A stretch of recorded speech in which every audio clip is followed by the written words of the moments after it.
Alhamdulillahirabbil alamin wassalatu wassalamu ala asyrafil anbiya'i wal mursalin sayyidina wa maulana Muhammad wa ala alihi wa sahbihi ajma'in. Subhanaka la ilma lana illa ma 'allamtana innaka antal alimul hakim. Rabbi shrah li sadri wa yassir li amri wa hlul 'uqdatam min lisani yafqahu qawli.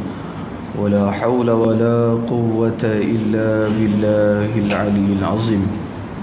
Alhamdulillah, tuan sekali, kita panjatkan kesyukuran kita kehadrat Allah Subhanahu wa taala dengan limpah kurniaan Allah, kasih sayang daripada Allah, masih lagi Allah beri kita pinjaman nyawa, masih lagi Allah menggerakkan segala tubuh badan kita supaya kita sentiasa dapat beribadat kepada Allah Subhanahu wa taala.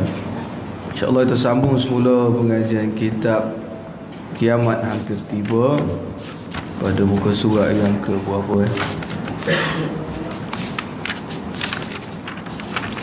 Ada tanda tak?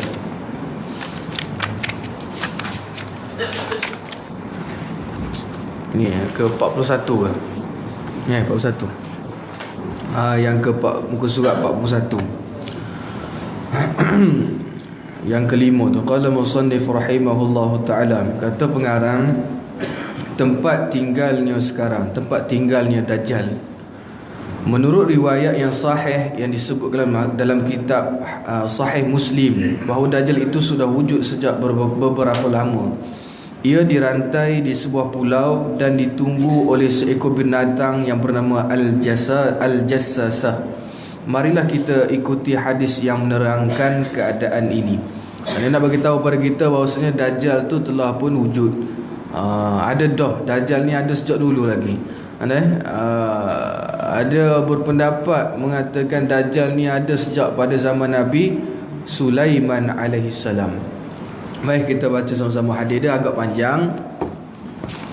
3 muka surat hadis dah. An Fatimah binti Qais radhiyallahu anha qalat falamma qadat iddati sami'tu nida al-munadi منادي رسول الله صلى الله عليه وسلم ينادي الصلاة جامعة فخرجت إلى المسجد فصليت مع رسول الله صلى الله عليه وسلم فكنت في صف النساء التي تلي ظهور القوم فلما قضى رسول الله صلى الله عليه وسلم صلاته جلس على المنبر وهو يضحك فقال ليلزم كل إنسان مصلى ثم قال أتدرون لما جمعتكم قالوا الله ورسوله أعلم قال إني والله ما جمعتكم لرغبة ولا لرهبة ولكن جمعتكم لأن تميم الداري كان رجلا نصرانيا فجاء فبايع وأسلم وحدثني حديثا وافق الذي كنت أحدثكم عن المسيح الدجال. حدثني أنه ركب في سفينة بحرية مع 3 رجلا من لخم وجذام فلعب بهم الموج شهرا في البحر ثم أرفعوا إلى جزيرة في البحر حتى مغرب الشمس فجلسوا في أقرب في السفينة فدخلوا الجزيرة فلقيتهم دبة أهلب كثير الشعر لا يدرون ما قبله من دبره من كثرة الشعر فقالوا ويلك ما أنت فقالت أنا الجساسة قالوا وما الجساسة قالت أيها القوم انطلقوا إلى هذا الرجل في الدير فإنه إلى خبركم بالأشواق قال لما سمت لنا رجلا فرقنا منها أن تكون شيطانا قال فانطلقنا سراعا حتى دخلنا الدير فإذا فيه أعظم إنسان رأيناه قط خلقا وأشده وثاقا مجموعة يداه إلى عنقه ما بين ركبتيه إلى كعبيه بالحديد قلنا ويلك ما أنت قال قد قدرتم على خبري فأخبرني ما أنتم قالوا نحن أناس من الأعراب ركبنا في سفينة بحرية فصادفنا البحر حين نغتلم فلعب بنا الموج شهرا ثم أرفعنا إلى جزيرتك هذه فجلسنا في أقرب بها فدخلنا الجزيرة فلقيتنا دبة أهلب كثير الشعر لا يدرى ما قبله من دبره من كثرة الشعر فقلنا ويلك ما أنت فقالت أنا الجساسة قلنا وما الجساسة قالت اعمدوا إلى هذا الرجل في الدير فإنه إلى خبركم بالأشواق فأقبلنا إليك سراعا وفزعنا منها ولم نأمن أن تكون شيطانا فقال أخبرني عن نخل بيسان قلنا عن أي شأنها تستخبر قال أسألكم عن نخلها هل يثمر قلنا له نعم قال أما إنه يوشك ألا يثمر قال أخبرني عن بحيرة الطبرية قلنا عن أي شأنها تستخبر قال هل فيها ماء قالوا هي كثيرة الماء قال أما إن ماءها يوشك أن يذهب قال أخبرني عن عين زغر قالوا عن أي شأنها تستخبر قال هل في العين ماء وهل يزرع أهلها بماء العين قلنا له نعم هي كثيرة الماء وأهلها يزرعون من مائها قال أخبرني عن نبي الأميين ما فعل قالوا قد خرج من مكة ونزل يثرب قال أقاتله العرب قلنا نعم قال كيف نصنع بهم فأخبرناه أنه قد ظهر على من يليه من العرب وطاعه قال لهم قد كان ذلك قلنا نعم قال أما إن ذاك خير لهم أن يطيعوا وإني مخبركم عني إني أنا المسيح الدجال وإني أوشك أن يؤذن لي في الخروج فأخرج فأسير في الأرض فلا أدعو قرية إلا هبطها في 40 ليلة غير مكة وطيبة فهما محرمتان علي كلتاهما كلما أردت أن أدخل واحدة أو واحدا منهما استقبلني ملك بيده السيف صلتا يصدني عنها وإن على كل نقب منها ملائكة يحرسونها قالت يعني فاطمة بنت قيس قال رسول الله صلى الله عليه وسلم وطعن بمحصرته في المنبار هذه طيبة يعني المدينة ألا هل كنت حدثتكم ذلك فقال الناس نعم فإنه أعجبني حديث تميم أنه وافق الذي كنت أحدثكم عنه وعن المدينة ومكة ألا إنه في بحر الشام أو بحر اليمن لا بل من قبل المشرق ما هو من قبل المشرق ما هو من قبل المشرق ما هو وأومأ بيده إلى المشرق قالت فحفظت هذا من رسول الله صلى الله عليه وسلم رواه مسلم في صحيح Burqan. Artinya panjang hadis kita. Padahal tu cukup boleh putih tu. Sepatah habuk tak faham Ustaz. Nanti kita baca maksud dia dah. Okey. Artinya daripada Fatimah binti Qais radhiyallahu anha berkata, tak kala sudah habis iddahku, habis iddah dia, aku mendengar suara pemanggil yang ditugaskan oleh Rasulullah sallallahu alaihi wasallam untuk memanggil orang ramai dengan suara as-salatu jami'ah. Artinya marilah berkumpul untuk mengerjakan sembahyang. Fatimah bin Qais ni dia meriwayatkan hadis ni tengah-tengah duduk di rumah, tiba-tiba sampai panggilan. Kalau zaman lo ni kita nak kumpul AJK masjid WhatsApp tak? Zaman dulu WhatsApp ada, dia pergi direct kumpul nak panggil untuk berjihad, hayya 'alal jihad. Terpekik terlolong tengah bandar tu, panggil orang untuk keluar ke jihad. Jadi hari ni dia panggil, Nabi kata hayya 'alas salah. Nabi kata apa? As-salatu jami'ah. As-salatu jami'ah, marilah berkumpul untuk mengerjakan solat. Lalu aku pun pergi ke masjid dan aku sembahyang bersama dengan Rasulullah sallallahu alaihi wasallam. Dan ini adalah salah satu dalil mengatakan perempuan boleh solat di masjid secara berjemaah. Ini dalil dia ambil sini. Ada orang dia pertikaikan, mana orang perempuan mana boleh solat jemaah di masjid, berapu ni, mana boleh perempuan jemaah di masjid, perempuan kena sembahyang di rumah. Jadi ada dalil yang mengatakan boleh selagi mana tidak mendatangkan fitnah, maka boleh, tak ada masalah.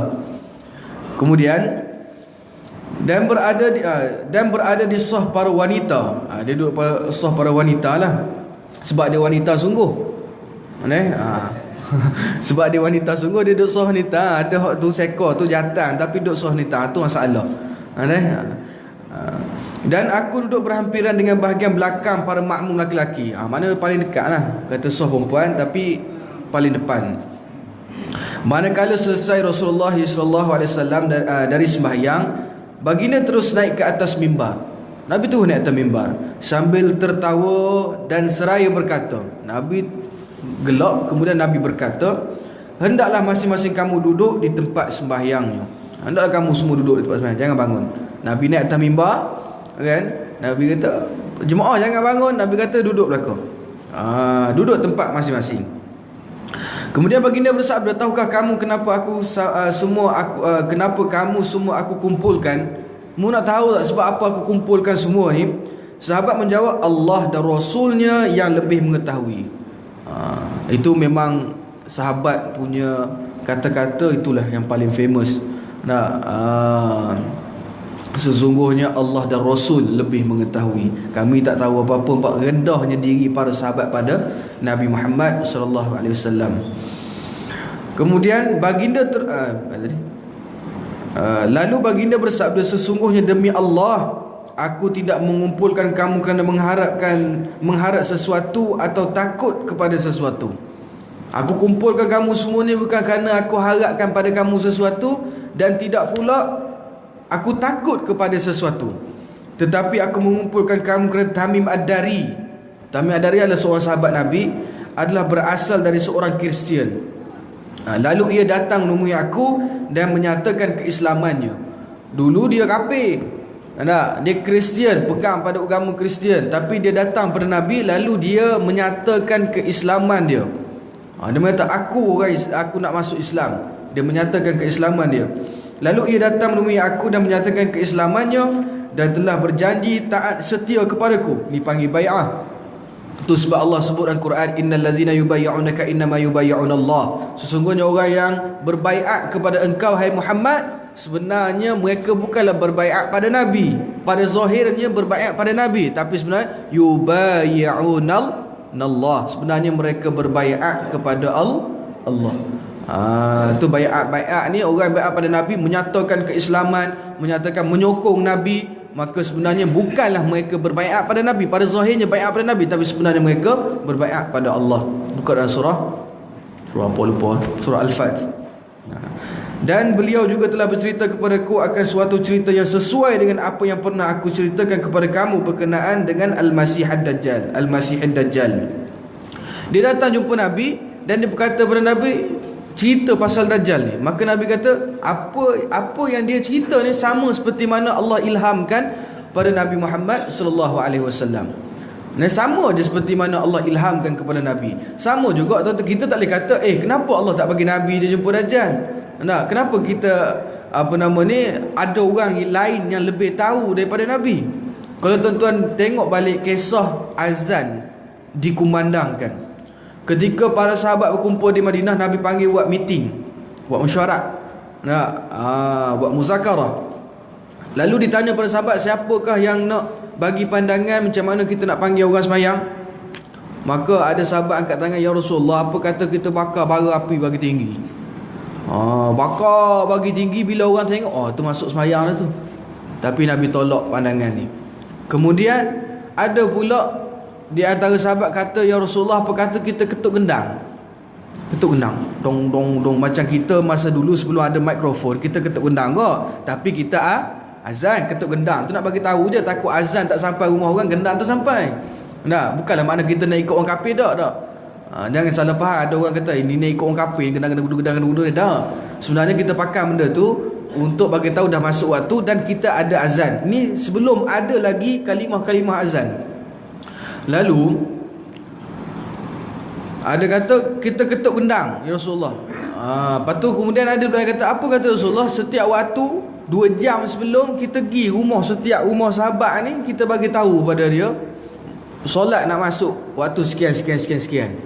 Nah, maka semuanya Rasulullah tolak. Akhirnya Rasulullah kata, tak apalah, ginilah kita sambung esoklah meeting kita. Kita sambung esoklah meeting kita. Maka esok tu pada satu malam tu ada salah seorang daripada sahabat yang dulu dalam mesyuarat tu, lalu dia bermimpi kalimah-kalimah azan ni. Dia bermimpi kalimah-kalimah azan ni. Kemudian dengan semangatnya besok meeting tu dia bagi tahu kepada Nabi, ya Rasulullah, aku ada kalimah yang baik punya untuk digunakan untuk kita panggil orang azan. Maka Rasulullah kata apa? Cuma kamu nyatakan. Dia sebut Allahu Akbar, Allahu Akbar, Allahu Akbar, Allahu Akbar, asyhadu an la ilaha illallah, asyhadu an la ilaha illallah, sampailah akhir azan. Kemudian Rasulullah kata apa? Ajarkan kepada Bilal bin Rabah. Kenapa Nabi izinkan? Kerana Allah telah mengilhamkan kepada Nabi terlebih dahulu. Allah telah mengilhamkan kepada Nabi terlebih dahulu, kerana itu Nabi mengizinkan. Kalau tidak, Nabi kata nanti dulu, aku tanya Allah Ta'ala dulu. Boleh ke tak pakai kalimah hak mengajar aku ni? Tapi sebenarnya Nabi izinkan, kenapa? Kerana Allah telah mengilhamkan pada Nabi untuk membenarkan kalimah tersebut. Okey. Sebenarnya sebelum datang kalimah azan tu kepada sahabat ni tadi, Allah telah ilham dah pada Nabi. Nabi tahu dah. Nabi tahu dah kalimah-kalimah tu. Okey, begitulah umpama kisah ni. Al-Masih Ad-Dajjal ni Nabi tahu dah kisah Dajjal, Nabi tahulah korang. Kerana Nabi dia tak ikut hawa nafsu, wa ma yantiqu 'anil hawa. Dia Muhammad berkata bukan kerana hawa nafsunya, in huwa illa wahyu yuha. Melainkan apa yang dia cakap semuanya wahyu daripada Allah Subhanahu wa taala. Beliau bercerita kepadaku bahawasanya beliau pada suatu masa dulu pernah mengharungi lautan bersama-sama dengan 30 orang laki-laki dari kabilah Lakham dan Juzdam. Kemudian Juz'am, lalu mereka dipukul oleh gelombang yang besar selama 1 bulan, sehingga akhirnya mereka sampai ke satu pulau yang ada di tengah-tengah lautan yang merupakan tempat tenggelamnya matahari. Tempat tenggelamnya matahari tu, satu lautan tempat tenggelam. Mereka ni belayar, mari ribut kat. Mari ribut, tak tahu kapan dia pergi ikut mana. Ikut ribut. Akhir sekali sampai di satu bukit ataupun di satu tempat yang mana, satu pantai yang mana di situlah tempat tenggelamnya matahari. Apabila telah sampai di situ, mereka pun menaiki sampan-sampan kecil. Mereka dah nampak, ada pantai sana, kita ni tak tahu mana dah ni. Tak tahu ke negara mana dah. Maka dia kata situ ada pantai, kita turun pakai perahu kecil, kita pergi pantai cari makan. Sebulan yang mereka gunakan untuk berlabuh di pulau itu. Ketika mereka masuk ke dalam pulau itu, mereka sangat terkejut apabila bertemu dengan seekor binatang yang berbulu kasar dan tebal. Bulu kasar, jumpa seekor binatang bulu dia kasar dan tebal. Binatang ini tidak diketahui jantan atau betinanya, dan tidak dapat diketahui di sebelah mana duburnya dan di sebelah mana kemaluannya, disebabkan bulunya yang terlalu tebal. Satu badan berbulu. Satu badan berbulu, penuh bulu. Ini memang jenis makhluk Allah cipta berbulu. Kita kalau marah, kita kata apa? Aku berbulu je tengok kau ni. Tapi tak berbulu pun kita. Tapi ni binatang ni memang berbulu sungguh. Daripada atas sampai ke bawah, sampai tak tahu mana kemaluan punggung dia, mana kemaluan depan dia mana. Sampai tahap gitu, kata bulu dia sangat tebal. Dan sampai tak tahu binatang ni mana satu depan dia, mana satu belakang dia. Memang tak tahu. Baik. Binatang ini tidak ketahui jantan atau betina, dan tidak dapat diketahui di sebelah mana duburnya dan di sebelah mana kemaluannya, disebabkan bulunya terlalu tebal. Lalu mereka bertanya kepada binatang ini, siapa kamu? Mereka tanya. Yang peliknya binatang ni menjawab. Allah bagi binatang ni menjawab. Mereka bertanya, akulah jassasah, tukang intip rahsia. Mereka bertanya lagi, apa itu jassasah? Binatang itu menjawab pula, tak usah panjang cerita, dah hendaklah kamu pergi menemui seorang laki-laki yang ada di tempat pertapaan ini, kerana ia sangat rindu mendengar berita dari kamu. Dia kata kepada binatang tadi, hei binatang, mu nama apa kak? Dia kata, aku jassasah. Jassasah ni yang kau dia kak. Lepas tu dia kata, mu tak usah penting, tak penting lah semua benda tu. Yang pentingnya lah ni mu pergi masuk dalam gua tu. Dalam gua tu ada seorang laki-laki yang nak jumpa mu. Kita kena ingat Dajjal ni bukan spesies binatang, dia manusia. Manusia yang Allah tangguh ajal kematian dia sampai Nabi Isa yang akan membunuh dia, sampai hampir berlakunya kiamat, sebelum keluar Ya'juj dan Ma'juj. Tu Nabi Dajjal ni memang manusia, dia bukan ciptaan macam binatang ke, tak ada. Walaupun ada orang kata Dajjal ni adalah, dia tak wujud, sebenarnya sifat manusia tu bawa kepada kedajalan, itu adalah bohong. Kerana ni bukti bahawasanya Dajjal itu wujud. Apabila binatang ini menyebut dalam pertapaan itu ada seorang lelaki, maka menjadi takut daripadanya, kerana boleh jadi ia adalah syaitan betina. Bakali dia adalah syaitan. Sebab apa? Mana mungkin ada orang duduk dalam gua tengah-tengah kita pun tak tahu kat mana kita ni. Marah JPS tak ada, tak ada map, tak ada, nak cari tempat tak ada, tak tahu kat mana. Tiba-tiba sini ada binatang hok bulu tebal. Lepas tu dia kata ada seorang laki-laki tunggu berita daripada kita, yang mana dia rindu sangat nak tunggu berita daripada kita ni.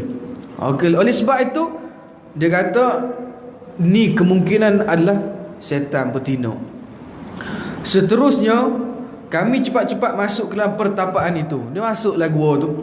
Tiba-tiba kami menjumpai dalamnya sebesar-besar manusia yang pernah kami lihat, yang dirantai dengan sekuat-kuatnya. Dia tengok ada manusia yang tubuh badannya besar. Itu sebab kata tadi tu Dajjal dia bukannya dihidupkan di zaman Nabi kita Muhammad. Dia dihidupkan pada zaman Nabi-Nabi yang terdahulu, Rasul-Rasul yang terdahulu, yang mana tubuh badan mereka besar, tubuh badan mereka tinggi. Jadi Dajjal ni ada sejak dulu lagi. Kedua tangannya dibelenggu ke lehernya. Tangan dia tu dibelenggu ke leher gitu, diikat gitu. Kakinya dirantai dengan besi dari kedua lututnya. Daripada kaki dia tu dirantai dengan kedua lututnya sampai kedua buku lalinya. Kemudian lalu kami bertanya kepadanya, siapa engkau? Ia menjawab, sebenarnya kamu telah melihat keadaanku ini, jadi aku tak perlu lagi menceritakannya. Mudah tengok dah aku lagu mana kak. Tak, aku tak perlu lagi. Sebab mereka ni Tamim Dari tak tahu lagi. Tak tahu lagi keadaan rupa Dajjal macam mana. Bahkan kamu ini siapa? Kamu ni siapa pula? Dia kata. Kami menjawab, kami adalah dari bangsa Arab. Kami telah pergi berlayar dan secara kebetulan laut sedang bergelora, lalu perahu kami dipukul ombak yang besar selama 1 bulan, dan akhirnya kami tersangkut di pulau kamu ini.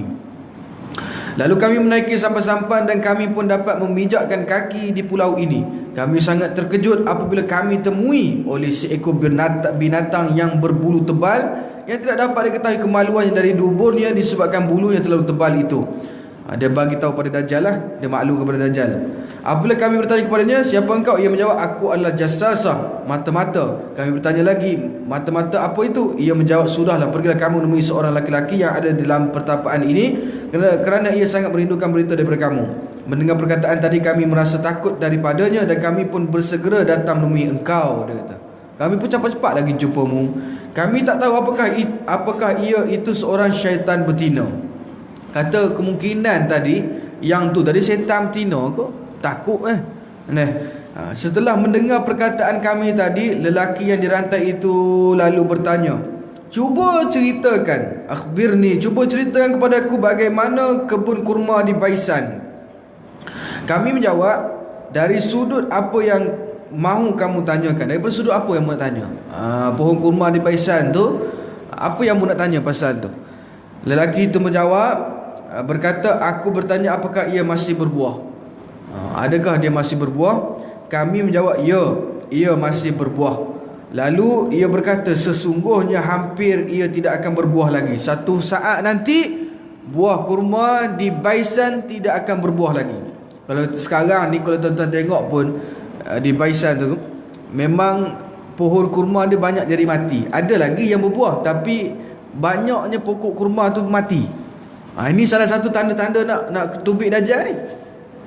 Lelaki itu bertanya pula, bagaimana pula tentang tasik Tabariyah? Kami menjawab, tentang hal apakah yang kamu tanyakan? Ia berkata lagi, apakah masih ada airnya? Kami menjawab, airnya masih banyak. Dia tanya pasal tasik Tabariyah, air itu masih banyak. Lalu ia berkata, sesungguhnya tidak lama lagi airnya akan kering. Sekarang air itu dah sangat-sangat cetek.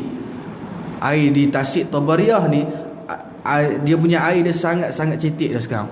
Dulu tasik lah, nampak cantik lah, elok lah. Tapi lah ni air dia dah cetek.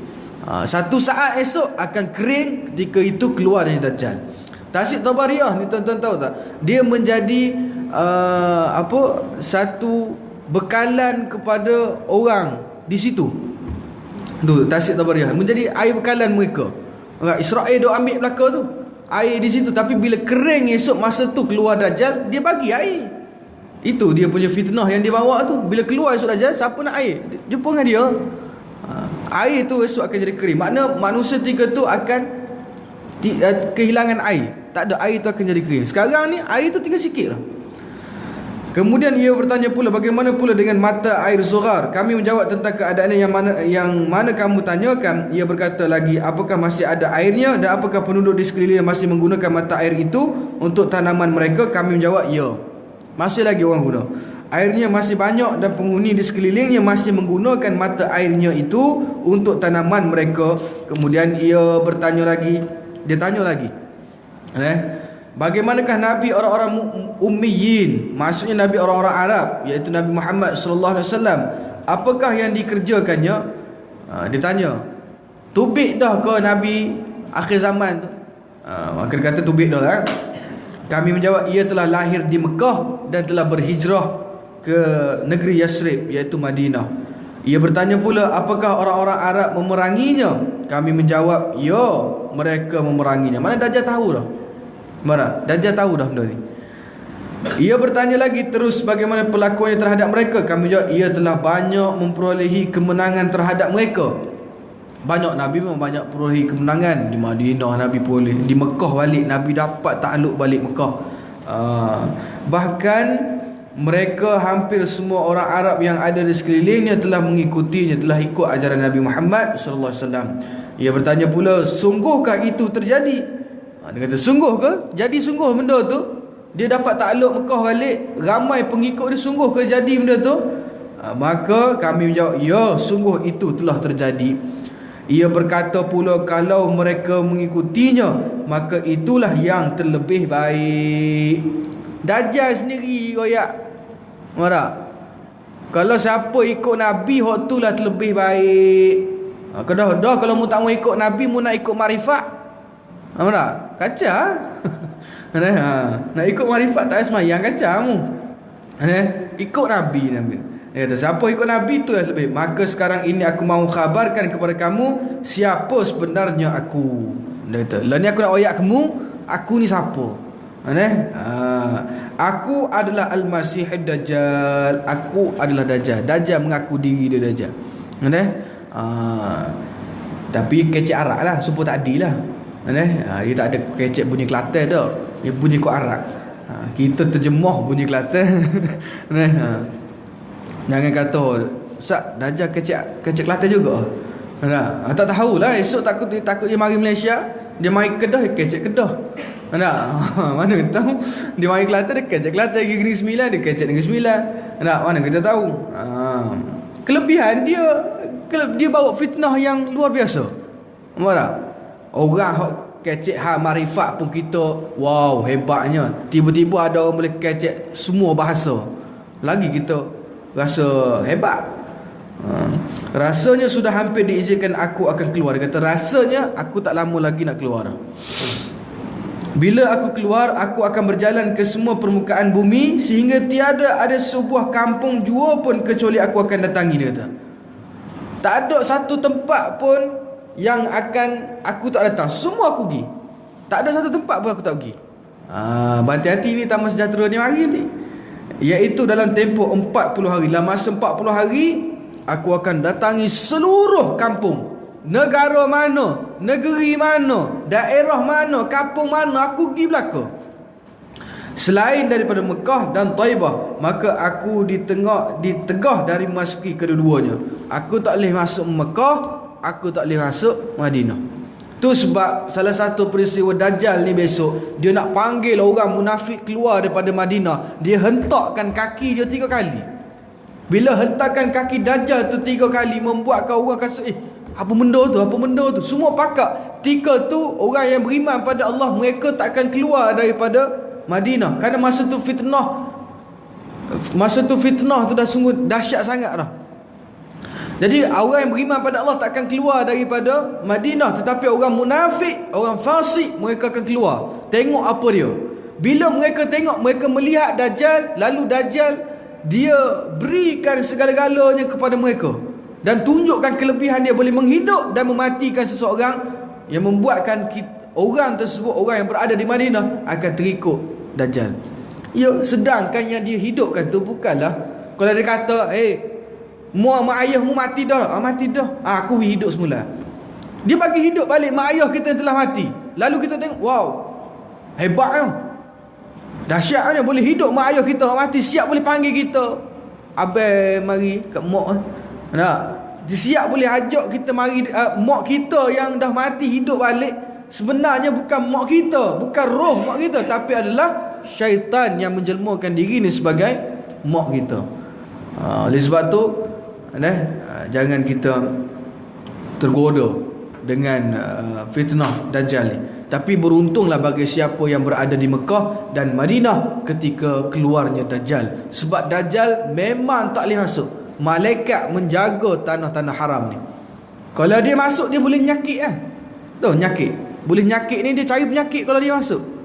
Dia memang tak boleh masuk. So sebab dia kata siap-siap. Dia kata, selain daripada Mekah dan Taibah, maka aku ditegah daripada memasuki kedua-duanya. Pasal apa? Malaikat, Allah perintahkan malaikat supaya jaga Madinah dan jaga kota Mekah.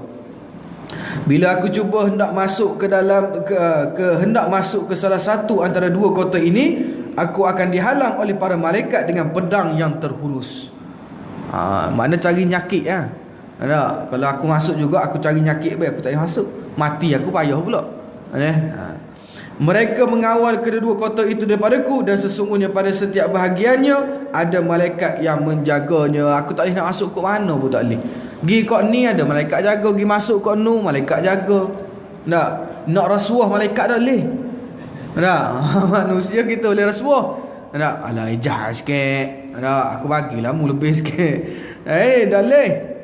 Malaikat dia taat perintah Allah, kerja dia taat perintah Allah. Dajjal ni dia mempunyai kekayaan yang luar biasa pun malaikat dah layak. Memang tak boleh nak rasuah malaikat. Kemudian berkata Fatimah binti Qais, perawi daripada hadis ni. Hadis yang sahih. Lalu Rasulullah SAW menghentak mimbarnya dengan tongkat. Nabi tongkat yang apa dia? Kejut Lalu Rasulullah SAW menghentak mimbarnya dengan tongkat yang ada di tangannya sambil berkata, inilah Taibah, inilah Taibah, inilah Taibah, yakni Madinah. Inilah Taibah, Nabi kata. Maksudnya, mu tahu tak Taibah tu apa dia? Makna Madinah ni lah, Yasrib ni lah tempat yang mana Dajjal tak boleh masuk. Wahai para sahabatku, Nabi kata, bukankah telah aku sampaikan berita ini kepada kamu? Sahut sahabat, ya wahai Rasulullah. Lalu Nabi SAW menambah lagi, sesungguhnya aku sangat tertarik dengan cerita Tamim Ad-Dari ini, oleh kerana ia sesuai dengan apa yang pernah aku ceritakan kepada kamu sekalian, yang terutama tentang keistimewaan Mekah dan Madinah. Sebelum ni aku ayat dah padamu pasal Dajjal apa semua aku ayat dah. Tiba-tiba mari Tamim Ad-Dari bawa cerita yang sama seperti apa yang Nabi cerita. Perhatian, dia kata, Dajjal itu sebenarnya berada di Laut Syam atau di Laut Yaman.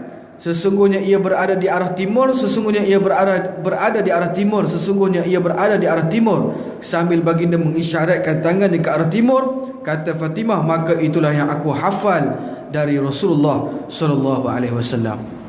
Duk arah timur. Tapi demo tak usah kita cari ya. Kata duk arah timur Syam ataupun Yaman. Kita pun pergi kaluk pergi cari. Mesti tak pelabuhan Pulau Pinang ni. Pergi cari Dajjal pun tak ada kerja ke. Cari pun tak jumpa apa. Apa nama ni, pantai yang berada di yang mana tempat Dajjal tu, berapa banyak pantai di kawasan situ. Berapa banyak gua yang berada di kawasan situ. Mu nak cari sesa. Tak usah ni lah. Tak usah banyak kerja, mu duduk masjid zikir padang dah. Ni sekaluk pergi cari Dajjal. Dari hadis ini jelaslah bagi kita bahawa Dajjal itu telah ada dan ia menunggu masa yang diizinkan oleh Allah Ta'ala untuk keluar menjelajah permukaan bumi ini, dan tempat transitnya itu di sebelah timur bukan di barat. Duduk di timur. Kata Nabi kata Dajjal ni duduk belah timur, bukan duduk di barat. Jadi tu tempat transitnya sementara. Besok ia tubik daripada situ, tapi bila dia keluar, dia takkan bawa ajaran yang sesat. Daripada keluar awal-awal dia bawa ajaran Islam lah. Nampak? Mula-mula dia bawa akidah Ahlussunnah wal Jamaah. Lepas tu dia merapu dengan makrifat dia. Lepas tu dia merapu dengan makrifat dia. Orang pakai ikut pakai. Wah, ini yang berajaran yang betul. Ustaz-ustaz fiqh mana cerita benda-benda gini? Pulak dah. Mu dia cerdik hal makrifat. Okey. InsyaAllah nanti kita sambung lagi pengajian kita. Di manakah ia akan mula muncul? Di manakah Dajjal mula akan muncul? Di Lunai ke, di Kulim ke, di Pening ke, kita tak tahu. Nanti kita baca. Nanti insyaAllah panjang umur, murah rezeki, kita akan sambung lagi kuliah kita Kiamat Hampir Tiba kita pada masa yang akan datang. Mohon maaf pada ayah-ayah, ibu-ibu semua. InsyaAllah panjang umur, murah rezeki, kita sambung lagi. Wallahu a'lam bishawab. A'udzubillahi minasyaitonirrajim.